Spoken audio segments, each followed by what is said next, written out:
ঋতুস্রাব সংক্রান্ত স্বাস্থ্যবিধির অ্যাক্সেস জীবনের অধিকার এবং স্বাস্থ্যের অধিকারের একটি অবিচ্ছেদ্য অংশ।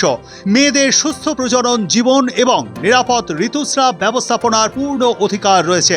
ঋতুকালীন স্বাস্থ্য সংবিধানের চোখে একটি মৌলিক অধিকার। স্কুলে শৌচাগার, পরিষ্কার পরিচ্ছন্নতা এবং স্যানিটারি প্যাডের অভাব শিক্ষার অধিকার, সমতার অধিকার এবং মেয়েদের স্বাস্থ্যের অধিকারের সরাসরি লঙ্ঘন। এবার থেকে সব রাজ্যের সমস্ত স্কুলে বিনামূল্যে স্যানিটারি প্যাড দিতে হবে। প্রতিটি রাজ্য সরকার ও কেন্দ্রশাসিত অঞ্চলের সরকারকে এই নির্দেশ দিয়ে ঋতুকালীন স্বাস্থ্য সংবিধানের চোখে একটি মৌলিক অধিকার বলে শুক্রবার এক ঐতিহাসিক রায় জানালো সুপ্রিম কোর্ট। দেশের সব রাজ্য ও কেন্দ্রশাসিত অঞ্চলকে নির্দেশ দেওয়া হয়েছে সরকারি ও বেসরকারি সব স্কুলে ছাত্রীদের জন্য বিনামূল্যে পরিবেশ বান্ধব স্যানিটারি প্যাড দিতে হবে। বিচারপতি জে.পি. বর্দিওয়ালা ও বিচারপতি আর মহাদেবনের বেঞ্চ আরও জানায়, সব স্কুলে ছেলেদের ও মেয়েদের জন্য আলাদা শৌচাগার থাকতে হবে। পাশাপাশি বিশেষভাবে সক্ষম শিক্ষার্থীদের ব্যবহারের উপযোগী শৌচালয়েরও ব্যবস্থা করতে হবে। স্কুল সরকারি হোক বা বেসরকারি, তাতে কোনো তফাৎ হবে না। শীর্ষ আদালত স্পষ্ট করে বলেছে, সংবিধানের 21 নম্বর ধারায় জীবনের অধিকার মানেই ঋতুকালীন স্বাস্থ্যের অধিকারও। যদি কোনো বেসরকারি স্কুল এই নির্দেশ মানতে না চায়, তাহলে তাদের স্বীকৃতি বাতিল পর্যন্ত করা হতে পারে। একই সঙ্গে আদালত জানায়, রাজ্য সরকারগুলি যদি ছাত্রীদের জন্য শৌচাগার ও বিনামূল্যে স্যানিটারি প্যাডের ব্যবস্থা না করে, তবে তাদের জবাবদিহি করতে হবে। এই মামলাটি দায়ের করেছিলেন জয়া ঠাকুর। 2024 সালের 10ই ডিসেম্বর সুপ্রিম কোর্টে একটি জনস্বার্থ মামলা দায়ের করেছিলেন জয়া ঠাকুর নামে এক মহিলা। জনস্বার্থ মামলায় তিনি দাবি করেন, দেশের সব স্কুলে কেন্দ্রের ঋতুকালীন স্বাস্থ্যবিধি কার্যকর করতে হবে, যাতে ষষ্ঠ থেকে দ্বাদশ শ্রেণীর ছাত্রীদের সারা দেশে একই সুবিধা পাওয়া যায়। সুপ্রিম কোর্ট এই মামলার চূড়ান্ত রায় সংরক্ষণ রেখেছে, তবে অন্তর্বর্তী নির্দেশ হিসেবে এই গুরুত্বপূর্ণ আদেশ দিয়েছে। বিচারপতিরা বলেন, স্কুলে আলাদা শৌচাগারের অভাব আর স্যানিটারি প্যাডের অনুপস্থিতি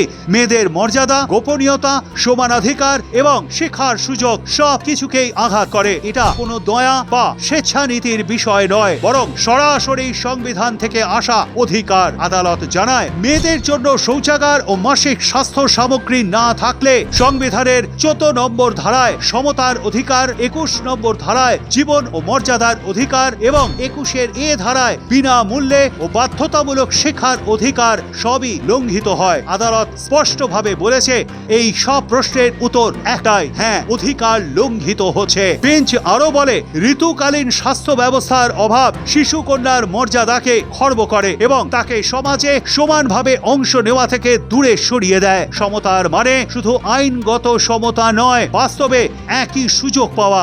আর সেই সুযোগ নিশ্চিত করতে হলে রাষ্ট্রকেই মেয়েদের সামনে থাকা বাধাগুলো সরাতে হবে। আদালতের মতে, মর্যাদা মানে এমন জীবন যেখানে অপমান, বঞ্চনা বা অকারণ কষ্ট নেই। এর সঙ্গে গোপনীয়তা পারস্পরিকভাবেও জড়িত। তাই রাষ্ট্রের দায়িত্ব শুধু গোপনীয়তা ভাঙা থেকে বিরত থাকা নয়, বরং সক্রিয়ভাবে এমন ব্যবস্থা নেওয়া যাতে সেটা রক্ষা পায়। আদালত আরো জানায়, নিরাপদ, কার্যকর ও সাশ্রয়ী মাসিক স্বাস্থ্য ব্যবস্থা মেয়েদের যৌন ও প্রজনন স্বাস্থ্যের সর্বোচ্চ মানে পৌঁছতে সাহায্য করে। এর মধ্যে স্বাস্থ্য সংক্রান্ত শিক্ষা ও তথ্য পাওয়ার অধিকারও রয়েছে। বিচারপতিরা বলেন, স্কুলে শৌচাগার বা ঋতুকালীন সহায়তার অভাব শিক্ষার অধিকারকে সরাসরি ব্যাহত করে। শিক্ষা অধিকার আইন অনুযায়ী সব স্কুলকেই নির্দিষ্ট মান বজায় রাখতে হবে, না করলে স্বীকৃতি বাতিল হতে পারে। এই রায় আদালত 3টি বাধ্যতামূলক নির্দেশ দিয়েছে। প্রথমত, সব রাজ্য ও কেন্দ্রশাসিত অঞ্চলকে নিশ্চিত করতে হবে প্রত্যেক স্কুলে ব্যবহারের যোগ্য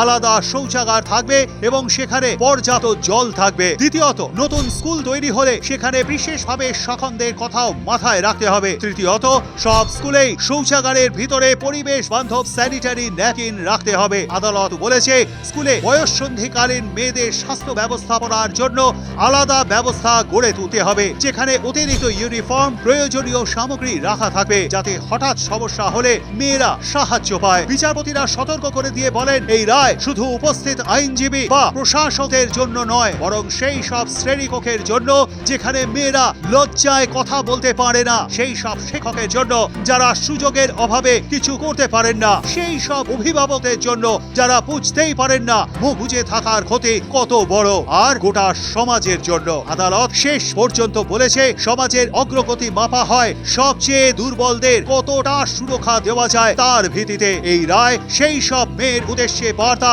যারা ঋতুকালে স্কুলে যেতে পারেন না। আদালতের কথায়, দোষ তোমার নয়, দোষ ব্যবস্থা। ব্যুরো রিপোর্ট, সময়, কলকাতা।